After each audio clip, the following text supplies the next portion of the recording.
سلامونه او نیکې هیلې زما ټولو لرو افغانانو پښتنو خویندو ورونو یو ویډیو ما وکتل تاسې هم کتلي چې زموږ د درې رنګه ملي بیرغ څومره توهین کیږي د یو افغان په وجه باندې او د پاکستان د ملي بیرغ څومره توهین کیږي نو خدای شته ډېر خفه شوم دا ویډیو د ثواب په نیت شیر کړئ چې دغه خلکو ته ورسي چې بیا آینده کې داسې عمل څوک ونه کړي اول دغه ویډیو در باندې ګورم بیا په تفصیل سره خبرې کوم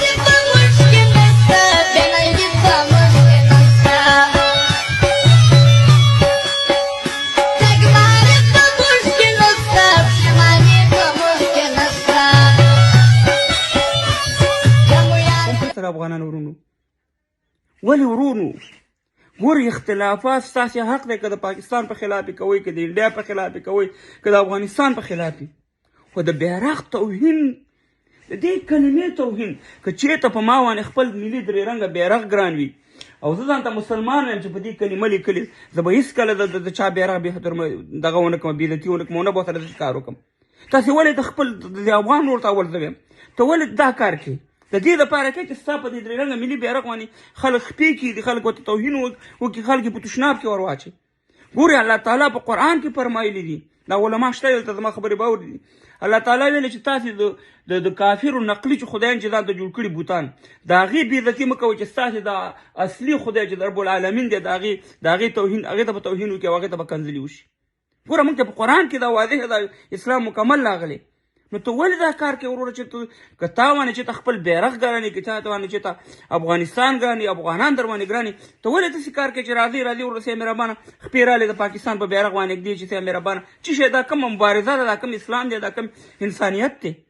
او زه تاسو ته دا وایم که ته سل ځلې دا کار وکړې پنجابی تا ته جواب نه درکوي همدغه ښکته پښتون به راځي ستا د افغانستان درې رنګه بیرغ توهین به کوي او ورور د پاسه به پېخېږي یا به یې په تشناب کې اچوي نو هغه هم د خدای په قهر ککړې لکه کلمه یې پې لیکلې ده په دې بیرغ باندې ځان هم د خدای په قهر ککړې نور مسلمانان هم پښتانه هم په خپلو منځونو کې په جنګونو اچوئ د خدای لاس د تلم د خدای په لحاظ باندې دا کار مه کوئ که تاسې ځان ته افغانان یو ځان ته مسلمانان ووي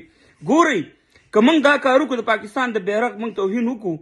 ما ته پنجابی جواب نه راکړي همدغه پښتون ما ته جواب راکړي ما ته معلومات یې کله به چې د انډیا په خلاف مظاهره وه د امریکې په خلاف به مظاهره وه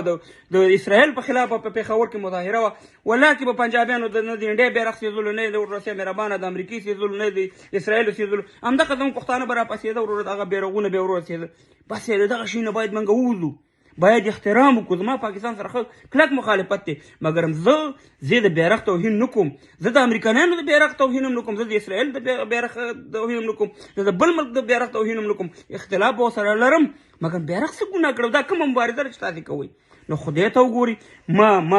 دا د اسلام په خلاف تاسې کارونه کوئ ځکه خلک مجبوروئ چې دې کلمې باندې د پاسه خپې کېدي یا په تشناب دا کارونه مه کوئ افغانان ځان ته وایي مسلمانان ځان ته وایي آینده کې دا کار مه کوئ عزت ورکوئ د یو بل بیرغ ته اختلاف به په خپل دی